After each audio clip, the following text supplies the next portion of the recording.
अस्सलाम वालेकुम everyone, welcome back to Story World. आज मैं आपके लिए लेके आई हूँ इश्क आमदो मन की एपिसोड 6। एपिसोड 5 इस नावल की सबसे खूबसूरत एपिसोड है, जिसमें यूसुफ और यशफीन सेकेंड टाइम बाज़ार में मिलते हैं और बहुत ही खूबसूरत सीन होता है, वो आप सब ने खुद देखना है। और उसके बाद यूसुफ को करमा एक दावत में लेके गया है, वहाँ पर वो बोर हो रहा है, इसलिए वो कुछ चहलकदमी करने के लिए बाहर निकल गया। चलें जी, आप आगे देखते हैं। कौन हो तुम? यहाँ तुम्हारा क्या काम? हवास बाख्ता होकर वो जल्दी से पलटा और कमरे में घुस गया, लेकिन ये क्या, यहाँ भी चंद ख़वातीन मौजूद थी। वो इतनी बुरी तरह से शर्मिंदा हुआ कि सर झुकाकर तेज़ी से बाहर निकला और ना जाने कितने दरवाजे, कितनी राहदारियाँ, कितने कमरे पार करते करते थक गया, लेकिन रास्ता था कि मिल ही नहीं रहा था। कोई किसी कोने से चिल्ला उठती, कोई किसी से, हर जगह औरतें ही औरतें थीं। वो इनसे टकरा रहा था, खुद को बचा रहा था। ऐसा ना करता तो फिर सारा कोनिया देखता कि मशीर ख़ास ने ख़ास मेहमान के साथ क्या सलूक किया। उसे अपने पीछे भागते कदमों की आवाज़ आई। कोई इसे ढूंढ रहा था, पकड़कर मारने वाले थे वो इसे। ये तो शर्मिंदगी की इंतहा थी। ना सिर्फ वो यहाँ मेहमान है, बल्कि वो इस शहर में ही मेहमान है। वो तेज़ी से एक से दूसरे रास्ते की तरफ भागने, पलटने, घूमने लगा। दरवाज़ों के पीछे छुप जाता, उनके पीछे से निकल आता, खिड़कियों से झांकता, दीवान से गुजरता, नशिस्तों के ऊपर से फलांगता। अल्लाह अल्लाह, मदरसे में जो इसने सज़ाएं काटी थी, ये सज़ा उनकी सरदार सज़ा थी। ज़िंदगी में इस पर इससे ज़्यादा बुरा वक्त नहीं आया था। सब दरवाजे, कमरे, दीवारें, खिड़कियाँ पहले से ही एक जैसी थी या इसे परेशान करने के लिए हो गई थी। वो एक दरवाजे से घुसता था तो दोबारा घूमकर वहीं आ जाता था। फिर इसे एक खिड़की से बाग नज़र आया, सब्ज़ बाग, खाली बाग। वो खिड़की के रास्ते ही बाग में कूद गया।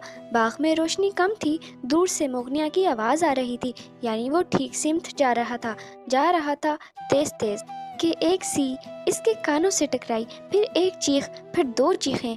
ओह! वहाँ वो खड़ी थी, सराही वाली। इसके साथ एक बड़ी उम्र की खातून खड़ी थी।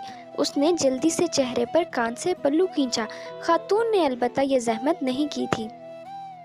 कौन हो तुम? ऐसे कैसे यहाँ घूम रहे हो? खातून ने शाइस्ता अंदाज से पूछा। मैं वहाँ से। वो इतना हवास बाख्ता हो गया कि हाथ उठाकर मुगनिया की आवाज़ की सिमत इशारा करने लगा। दोनों ने गर्दनें घुमा के उस तरफ देखा। वहाँ से? हाँ, वहीं से आए हो तुम? मशरक़ी दीवार फलांग कर। दीवार? नहीं, मैं तो वहाँ बाग से आया हूँ। तून ने आंखें चुंधिया लीं। बाग और वहाँ? सब्ज़े के नाम पर वहाँ आज तक एक पत्ता नहीं खिला। इसकी पेशानी पर पसीना चमकने लगा। तो ये मुगनिया की आवाज़ फिर वहाँ से क्यों आ रही है? क्या वो दीवार फैलांग के गा रही है या बाग ने ही अपनी सिमत बदल लिया है? मैं जनाब अब्दुल फतेह की दावत में शरीक हूँ। क्या जनाब अब्दुल फतेह ने चोरों को भी शिरकत की दावत देना शुरू कर दी? खातून ने हैरत से पूछा। मैं चोर नहीं हूँ, एक शरीफ और मुअज़्ज़ज़ इंसान हूँ। शरीफ और मुअज़्ज़ज़ इंसान दीवारें फैलाकर इधर उधर घूम रहा है। खातून महसूस हुई। मैं शरीफ ही हूँ। ये लड़की, ये मुझे जानती है। खातून ने हैरत से यशवीन को देखा। तुम इसे जानती हो यशवीन? उसने इस अंदाज से कहा कि यशवीन, तुम इस चोर को जानती हो? वल्लाह, मैं नहीं जानती। बाग में रोशनी कम थी तो इसकी आंखों से निकलते शोलों ने इस कमी को पूरा कर दिया था। मैं आज ही तो तुम्हें बाजार में मिला था। वल्लाह, तुम बाजार में मिलती हो इससे? तुम ऐसे लोगों से मिलती हो लड़की? उनकी आंखें मुस्कुराईं। अल्लाह अल्लाह, मैं कब मिली हूँ? उसकी आंखों के शोले बुलंद होने लगे, उसके अतराफ भड़कने लगे। यानी मैंने उस दिन तुमसे पानी मांगा, फिर आज बाजार में? उसे समझ नहीं आ रही थी कि कैसे अपनी पहचान याद करवा के अपने शरीफ होने की ज़मानत हासिल करे। मुझे शक था, तुम चोर हो, चोर ही हो। खातून के अकब से ज़रा सी नुमायाँ होते हुए उसने इल्ज़ाम लगाया। चोर? और मैं? खातून, मैं एक मुअज़्ज़ज़ मेहमान हूँ। बाग से अंदर आया तो भटक गया, दोबारा बाग का रास्ता नहीं मिला। मेरा यकीन करें, वैसे भी आप मुझे समझदार लगती हैं। उसके चोर चोर की रट से वो घबरा गया। उसकी दानाई इसे आसानी से चोर साबित करवा सकती थी। मैं समझदार हूँ, बेवकूफ़ नहीं। वो तो मैं हूँ, वरना अपनी जगह से हिलने की गलती ना करता।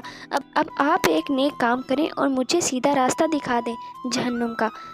यशवीन बुड़बड़ाई थी। حوروں کو ایسی باتیں زیب نہیں دیتی، اس نے دانت پیس کر کہا۔ خاتون سر ہلاتی رہی اور اسے دیکھتی رہی۔ شمال کی سمت جاؤ، پھر دائیں سمت مڑ جانا، دیوار میں دروازہ ہے، وہاں سے دوسری طرف نکل جانا، سامنے ہی باغ نظر آ جائے گا۔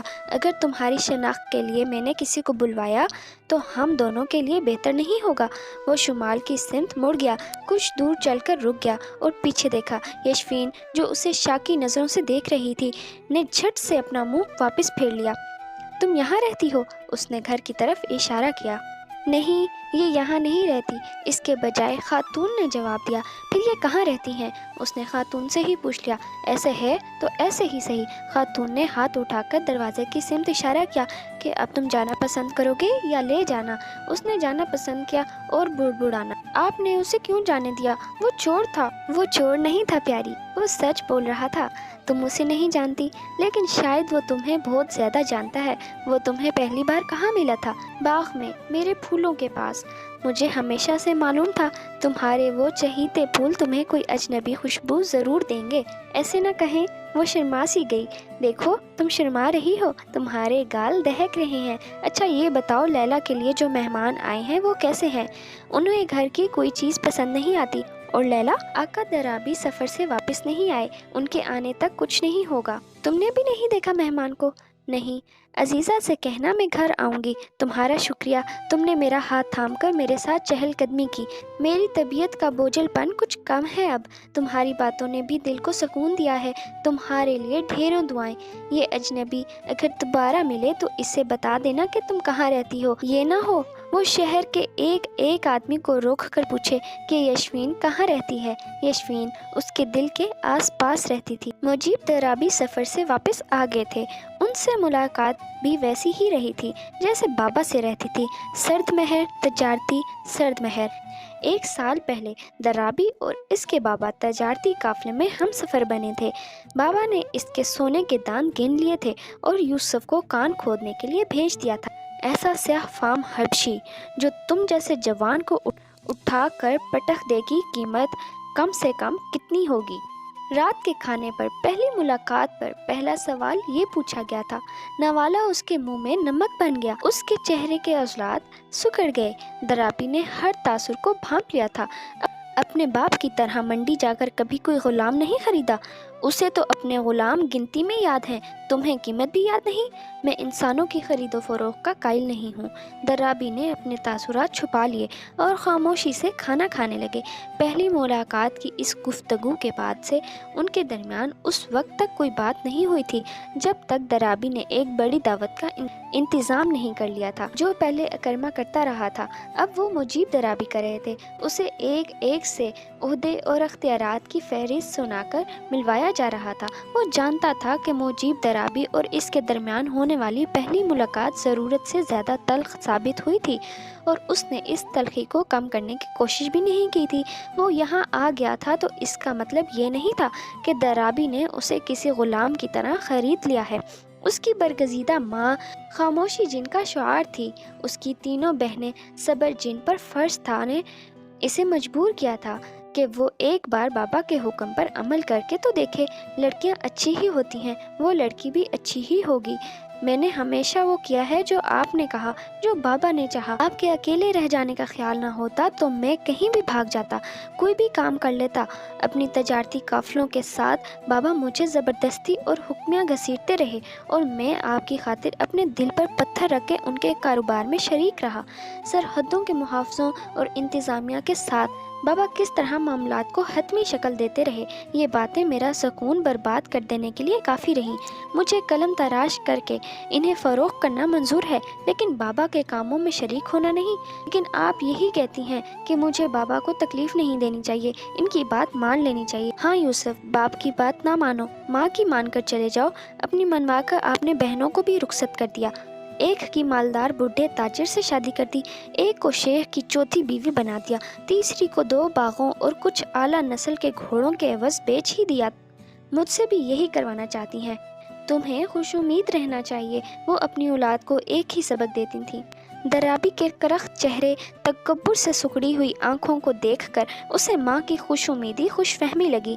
तुम्हें कोनिया पसंद नहीं आया? अपने जैसे मुतकब्बर लोगों में खड़े होकर दराबी ने पूछा। कोनिया को कौन नापसंद कर सकता है? एक ऐसा शख्स जो तुम जैसा खुदसर और बेवकूफ़ हो। पहली मुलाकात में दस्तरख्वान पे की गई इसकी ज़ुबान दराजी का बदला मुजीब दराबी ने यूं सरे महफिल लिया था। सब हंसने लगे थे। हुक्के की ने मुंह में दबाकर दराबी की नोकीली नजरें कह रही थी, मैं तुम्हारा बाप नहीं जो तुम्हारी ज़ुबान दराजी नज़रअंदाज कर दूं। उसे गुस्सा आया, लेकिन वो जब्त कर गया। उसने अपने घर में भी ऐसी ही बातें सुनी थीं। वो, माँ और तीनों बहनें बाबा के सामने दो जानों बैठ जाते थे और उनकी फिटकार सुनते थे। अपने बाप को खत लिख दो, वरना कोई आदमी चला जाएगा तुम्हारा पैगाम लेकर। शादी की तैयारियां मैं शुरू करवाने वाला हूँ। शादी का मामला भी ऐसे अंजाम पाया था जैसे तजारत का पाता है। उसकी अना पर कारी ज़र्ब पड़ी तो बाबा ने उसे भेजने से पहले ही बहुत कुछ तय कर लिया था। मैंने कभी मंडी से गुलाम नहीं खरीदे, लेकिन मैं मुअज़्ज़ज़ ख़ानदान से ज़ोजा को परखने के लायक हूँ। आपकी बेटी से मेरी शादी इस परख के बगैर मुमकिन नहीं होगी। माहौल यकदम नफरीन हो गया। दराबी ने खा जाने वाली नज़र से देखा और शाने पर हाथ रखा, ज़रा तहम्मुल से। शाने पर रखा हाथ नुकीला पंजा बन गया, जैसे इसकी गर्दन दबोच लेगा। मुझे कल ही वापस चले जाना चाहिए। बेटी से मिल लेने के बाद भी उसे शादी से इनकार ही करना था, जिसकी नौबत नहीं आई। अगले दिन उसकी मुलाकात करवाने का इंतज़ाम कर दिया गया। उसे दुख्तर दराबी से मिलने की कोई चाहत नहीं थी, लेकिन रात, माहौल और गुफ्तगू कुछ इस अंदाज में बदले थे कि वो दराबी की अना पर ज़र्ब लगाए बगैर नहीं रह सका था। अब इस मुलाकात से बच निकलना मुमकिन नहीं था। ये शादी उसे किसी सूरत नहीं करनी थी, लेकिन ये मुलाकात करनी ही थी ताकि मुजीब दराबी और नज़ीर शरावी को यकसा इनकार कर सके। दोनों ये जान लें कि वो इनका माले तजारत नहीं जिससे वो नफ़ा कमा सकें।